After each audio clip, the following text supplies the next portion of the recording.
Times news channel देखे आप सभी दर्शकों का बहुत बहुत स्वागत है। मैं हूं रमनदीप कौर। इस वक्त की बड़ी खबर आ रही है प्रयागराज से। क्या है पूरा मामला, देखने के लिए बने रहिए हमारे साथ। संगम नगरी प्रयागराज में आगामी महाकुंभ 2025 का आगाज आज हो गया है। सर्वप्रथम जूना अखाड़े के तमाम शंकराचार्य, महामंडलेश्वर, पीठाधीश्वर व नागा साधुओं संग किन्नर अखाड़े ने संयुक्त नगर प्रवेश किया। जूना अखाड़े का नगर प्रवेश आज रामापुर झूसी स्थित पंचदशनाम जूना अखाड़े रोकड़िया हनुमान मंदिर से निकलकर अंधावा मोड़, शास्त्री ब्रिज, बैराना होते हुए त्रिवेणी घाट, मौजगिरी आश्रम के लिए रवाना हुआ।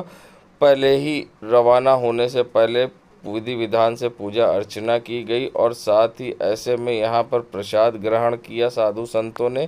तो साथ ही यहाँ से धूमधाम के साथ यहाँ से रवाना हुए महामंडलेश्वर, पीठाधीश्वर। और बता दें, किन्नर अखाड़े की महामंडलेश्वर कौशल्यानंद गिरी भी रथ पर सवार दिखी। तो वहीं दूसरी तरफ नागा साधु, ब्रांडेड बाबा हाथों में तलवार लिए घोड़े पर सवार दिखाई दिए। तो अन्य अलग अलग लोग प्रदर्शन करते दिखाई दिए। बता दें, जहां अखाड़ा रवाना हुआ है और साथ ही ऐसे में किन्नर अखाड़े की आचार्य महामंडलेश्वर भी पहुंची थी और साथ ही ऐसे में कई साधु संत यहां पर थे। जहां गाड़ी पर नगाड़ा बजाते नागा साधु दिखाई दिए और यहां से रवाना होते दिखाई दिए। और एक भव्य नज़ारा था जहां पर ये रवाना हुए साधु संत। उनका कहना था कि जिस तरह से यहाँ से वे रवाना हो रहे हैं और रवाना होने के बाद वे मौजगिरी आश्रम में नगर प्रवेश करके रहेंगे जब तक ज़मीन नहीं कट जाती और प्रशासन अनुमति नहीं देता। वे मौजगिरी आश्रम में रहकर पूजा अर्चना करेंगे, जिसके बाद वे वहाँ से सीधा संगम तट के लिए रवाना होंगे और महाकुंभ में जहां वे कल्पवास करेंगे और पूजा अर्चना करेंगे। बता दें, जिस तरह से ये यात्रा निकाली गई, सड़कों पर लोगों ने नगर प्रवेश करने वाले साधुओं का स्वागत किया और जगह जगह लोगों ने उन पर फूल भी बरसाए। सीधे साधे तरीके से नगर प्रवेश होगा। हमारी देवत्व यात्रा जो जूना अखाड़े के साथ हम निकालेंगे, उससे हम बहुत सुंदर तरीके से और बहुत भव्य तरीके से हम लोग करने जा रहे हैं। और किन्नर अखाड़ा जूना अखाड़े के साथ मिलके अपने सारे शाही स्नान हो, नगर प्रवेश हो, चाहे देवत्व यात्रा हो, हम सभी जूना अखाड़े के साथ करने जा रहे हैं। भाई दूज का पर्व है। भाई दूज का पर्व आप जानते हैं, कलंदी महारानी का पूजन का दर्शन का लाभ है। आज स्वयं उनके दोनों भाई अनुज, जम और शनिदेव दोनों मतलब जो है, आज जमुना से भाई मिलन का त्योहार माना जाता है और आज ही वो दिन की मुलाकात होती है। और इस कारण से माना जाता है कि महादेव ने, त्रिदेव ने वरदान दिया हुआ है कि जमुना महारानी में आज जो भी कोई स्नान या स्पर्श करेगा, आचमनी लेगा, और उसको स्वयं जमराज के जो हैं धर्मराज के रूप से ही मिलेंगे और उसके जीवन का समस्त पाप नष्ट हो जाएगा। इस प्रकार का त्रिदेव का वरदान होने कारण आज जमुना कालंदी तट पे जूना अखाड़ा जो है महारानी कलंदा का पूजन पाठ करेगा और वहीं दत्तात्रेय जयंती तक वास करेगा। और महारानी का विधिवत सब प्रकार का जमुना जयंती वगैरह, देव उठान वगैरह अनेक प्रकार का पर्व का अनेक प्रकार का आयोजन कहाँ किया जाएगा? सिद्ध बाबा मौजगिरी मंदिर में, जमुना तट।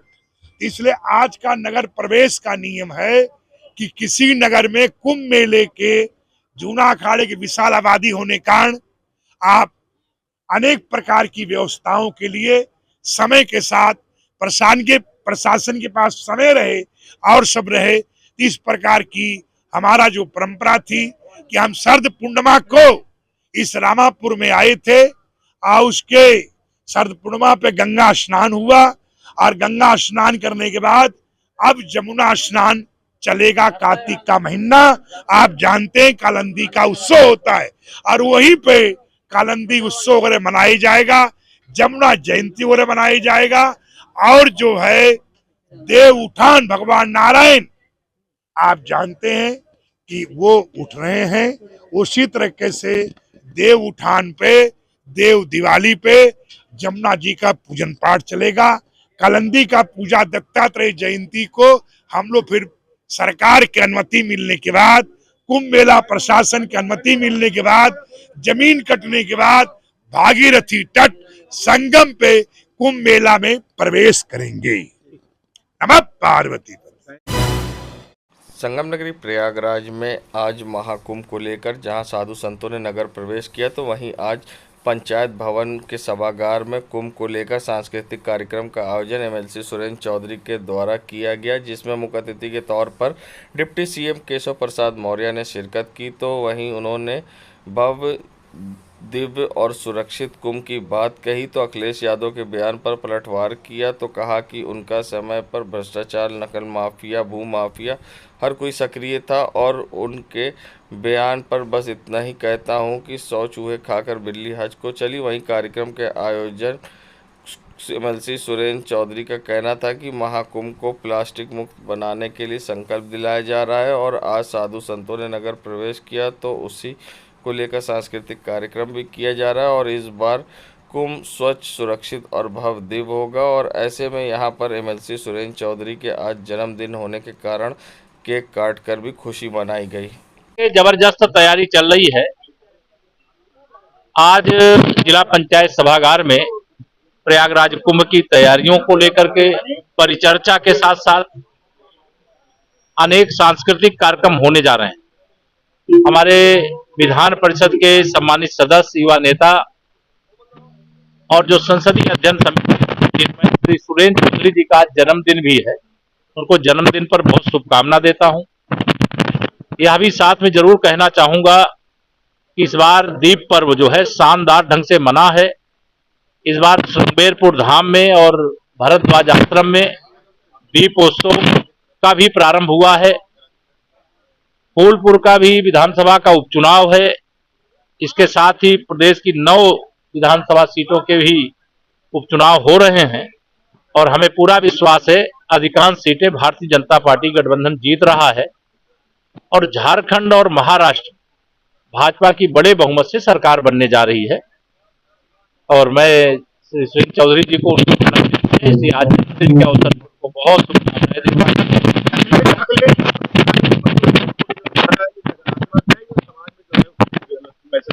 देखिए, श्री अखिलेश यादव जी के समय जो बयान आते हैं उसकी जवाब है।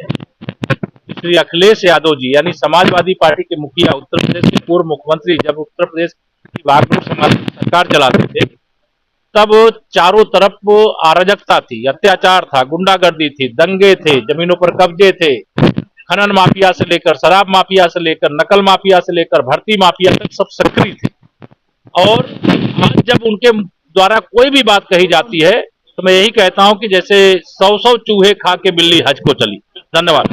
तरह से आज ये पहली शुरुआत इस कार्यक्रम से हो रही है। इस तरह से विधायक जी आज अखाड़ों ने नगर प्रवेश किया है और आज किस तरह से आपके कार्यक्रम के माध्यम से शुरुआत हो रही, क्या खास है? निश्चित तौर पर यह गंगा जमुना सरस्वती पावा की धरती पर आज जूना अखाड़ा, किन्नर अखाड़ा, तमाम ऋषि मुनि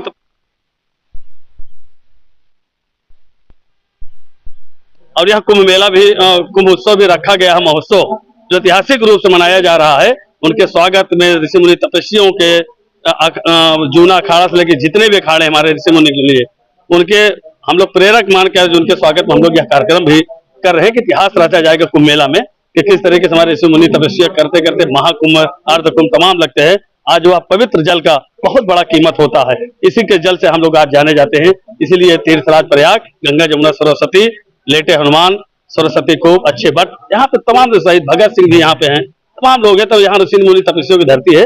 आज उनके स्वागत में हम लोग यहाँ संगम नगरी प्रयागराज की यमुना नगर की मेजा पुलिस को मिली बड़ी कामयाबी, जहां मेजा पुलिस ने हत्या का खुलासा किया। हत्या के पीछे का जो कारण है वह काफ़ी चौंकाने वाला है। डीसीपी यमुना नगर विवेक चंद्र ने प्रेस वार्ता करते हुए 1 नवंबर को मेजा थाना अंतर्गत ग्राम अमेलिया खुर्द में मेजा रोड में खाई में गड्ढे के अंदर अज्ञात शव मिला था, जिसकी उम्र 25 वर्ष थी, जिसकी पहचान मनदीप कुमार के रूप में हुई थी। मनदीप एक युवती से प्रेम करता था। युवती के घर वालों ने मनदीप को मिलने गया था और युवती के भाई, मां, बहन और दोस्त ने मिलकर उसे लाठी डंडे से पीटकर उसकी हत्या कर दी थी। वहीं पुलिस ने हत्या आरोपियों को गिरफ्तार किया और मीडिया के सामने पेश करते हुए विधिक कार्रवाई कर जेल भेज दी। और क्या कुछ कहना है डीसीपी यमुना नगर का इस पूरे मामले पर, आइए दिखाते हैं।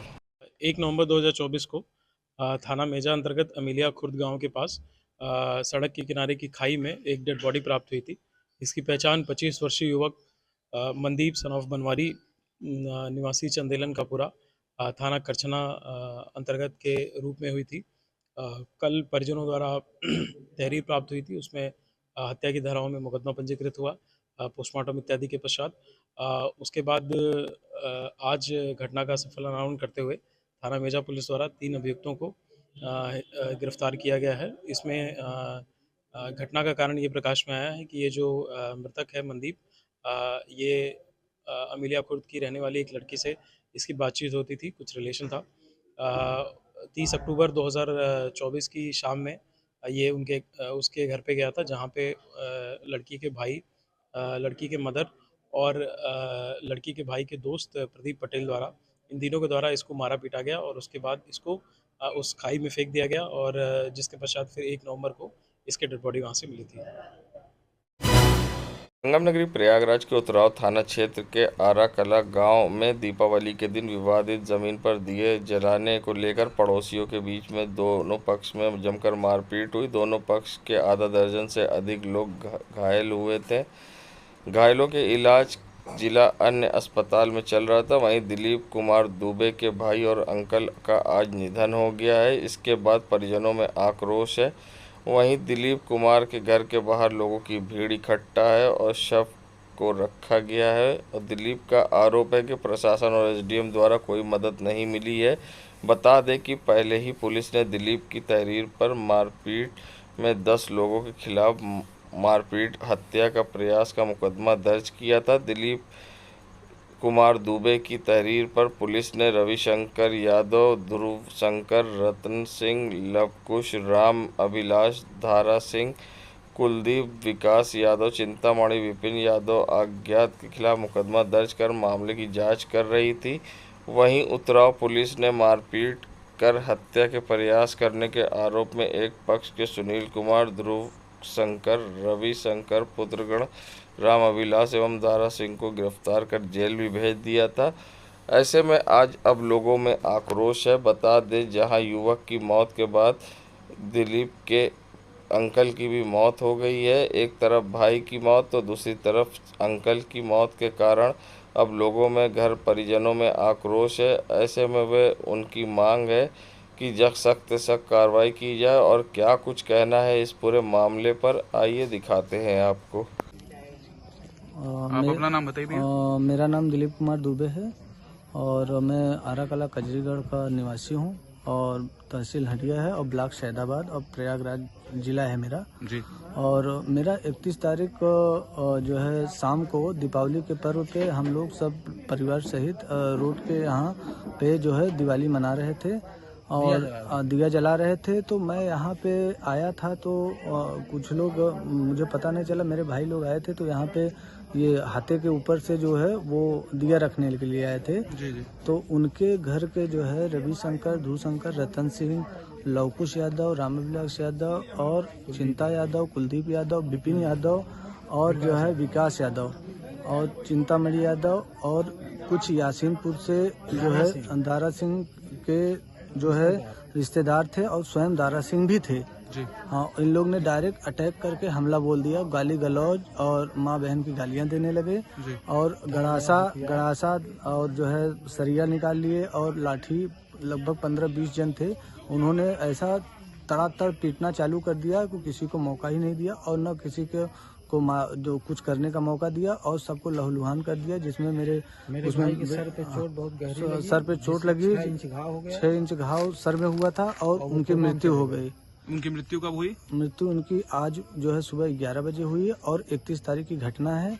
और आज मेरे अंकल जितेंद्र प्रसाद भी जो है घायल थे, उनकी भी आज 2 लोगों की मृत्यु हो गई। 2 लोगों की मृत्यु हो गई है और जिससे जो है यहाँ पे काफी सहमा माहौल बना हुआ है सर। और प्रशासन का क्या सहयोग है भैया? प्रशासन का सर सहयोग कुछ नहीं है और एसडीएम साहब जो है ना, यादव जी हैं, वो आए थे। वो भी इतने दिन की घटना हो गई 31 तारीख की, वो आज आए थे आश्वासन देने कि जो होगा प्रशासन से सहयोग मिलेगा सर।